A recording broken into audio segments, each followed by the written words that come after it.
Hizbullah merilis rekaman menunjukkan operasinya yang menargetkan sebuah bangunan yang digunakan oleh tentara Israel di pemukiman Stula di wilayah utara Palestina yang diduduki.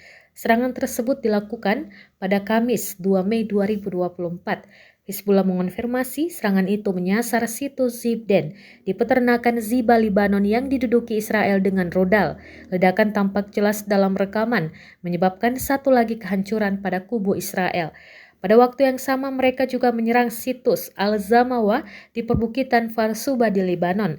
Di sisi lain, pejuang perlawanan Islam menargetkan dua bangunan yang menampung tentara musuh di pemukiman Stula dengan peluru kendali. Serangan itu langsung mengenai target dan menyebabkan ledakan dahsyat.